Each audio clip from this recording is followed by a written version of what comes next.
Hi everyone, this is Maddie. Ever wondered what makes woodpeckers such fascinating creatures? Stick around as I share with you 10 amazing facts about these incredible birds. Una, ang woodpecker ay kilala sa kanilang matibay na tuka na ginagamit nila sa pag-uukit ng mga puno at paghahanap ng pagkain. Kumakain sila ng mga insekto, partikular ang mga beetle larvae na madalas na matatagpuan sa ilalim ng bark ng mga puno. Pangalawa, ang mga woodpecker ay nag-uukit ng kanilang mga pugad sa mga puno na hindi lamang tahanan para sa kanila kundi para rin sa ibang mga ibon at hayop.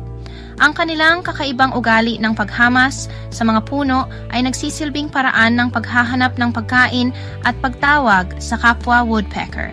Matibay ang kanilang ulo, salamat sa kanilang anatomical na estruktura na nagpoprotekta sa kanilang utak mula sa pinsala habang sila ay humahampas.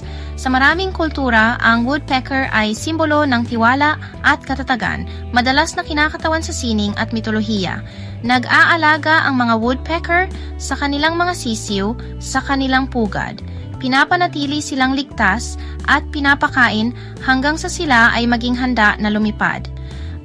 Mayroong higit sa 200 na uri ng woodpecker sa buong mundo. Bawat isa ay may iba't ibang laki, kulay, at katangian depende sa kanilang tirahan. Makikilala mo sila sa kanilang natatanging tunog na nagmumula sa paghamas. Ginagamit nila ito upang makipag-ugnayan sa iba pang woodpecker. Sa ecosystem, mahalaga ang papel ng mga woodpecker. Tinutulungan nila ang pagkontrol ng populasyon ng insekto at nagbibigay ng mga pugad para sa iba pang mga hayop.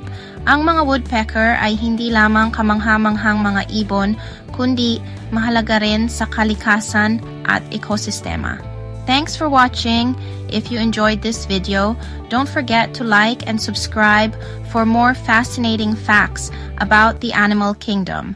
See you next time.